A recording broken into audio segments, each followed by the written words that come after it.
আসসালামু আলাইকুম everyone, welcome to Apsara's mini kitchen. আজকে আমি তৈরি করব আমার খুব পছন্দের একটা মিষ্টি, সুজির রসবড়া। মিষ্টিটা দেখতে যেমন সুন্দর, খেতেও অনেক মজা। কোনো রকম ঝামেলা ছাড়াই বানিয়ে নিতে পারেন এই সুজির রসবড়াগুলি। মিষ্টির জন্য আমি প্রথমে নিয়ে নিচ্ছি 1 টেবিল চামচ পরিমাণ ঘি। তার মধ্যে দিয়ে দিচ্ছি 1/2 কাপ পরিমাণ সুজি। চুলার আঁচটা লোতে রেখে সুজিগুলোকে ভেজে নিতে হবে কিছুক্ষণের জন্য। অনবরত নেড়েচেড়ে সুজিগুলো ভাজতে হবে, না হলে কিন্তু সুজিগুলো নিচ থেকে পুড়ে যেতে পারে।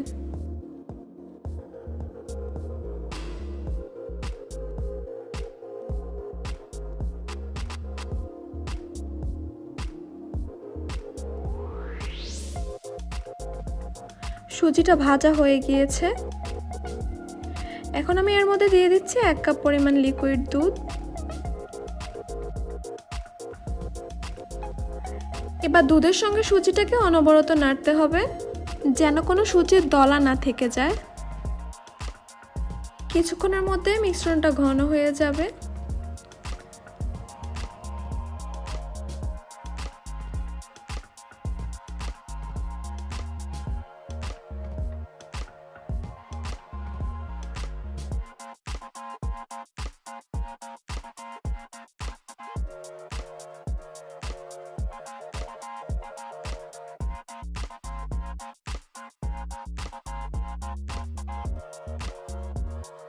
এই মিশ্রণটা যখন প্যানের গায়ে আর লেগে থাকবে না, এরকম যখন উঠে উঠে যাবে, তখন চুলাটা অফ করে দিয়ে নামিয়ে নিতে হবে।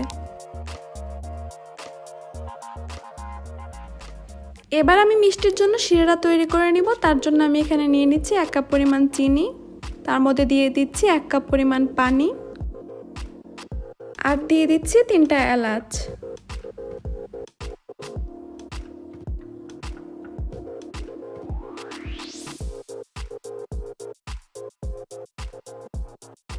সুজির রস বড়ার জন্য শিরাটা ঘন করার কোনো প্রয়োজন নেই, 2-3 মিনিট জাল করে নিলে শিরাটা তৈরি হয়ে যাবে।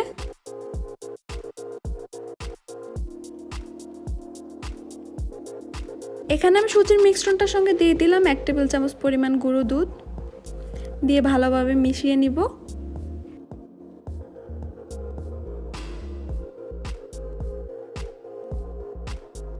ভালোভাবে মিশানো হয়ে গেছে। এবার আমি বড়াগুলা বানিয়ে নিব।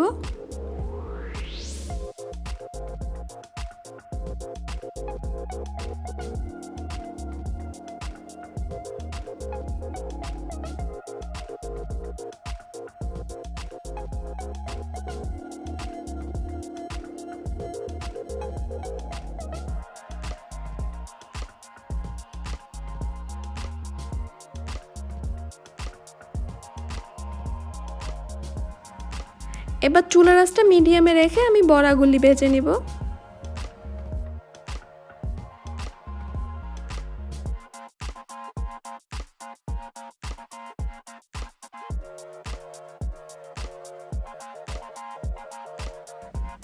কিছুক্ষণের মধ্যে বড়াগুলির কালার চেঞ্জ হয়ে যাবে, তখন অন্য পাশ উল্টিয়ে দিতে হবে।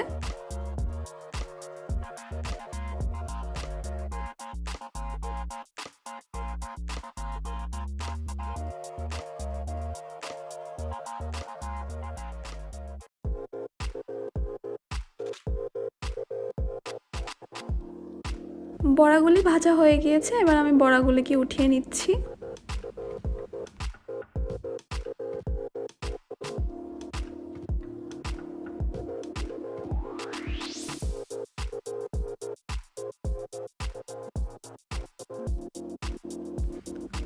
সবগুলি বড়া আমি শিরাতে দিয়ে দিলাম। শিরাটা এখনো কুসুম গরম আছে। এইভাবেই আমি মিষ্টিগুলি ঢেকে রেখে দিব 2 ঘন্টার জন্য। 2 ঘন্টা পর আমি মিষ্টিগুলি পরিবেশন করব। আমি আশা করছি আমার আজকের রেসিপিটিও আপনাদের ভালো লেগেছে। ভালো লাগলে বাসায় ট্রাই করে আমাকে জানাবেন কেমন হয়েছে। অন্য কোনো রেসিপি দেখতে চাইলে আমার কমেন্ট সেকশনে কমেন্ট করতে পারেন। আমার ভিডিওগুলি ভালো লাগলে আমার চ্যানেলটি সাবস্ক্রাইব করে বেল বাটনটি অন করে রাখবেন।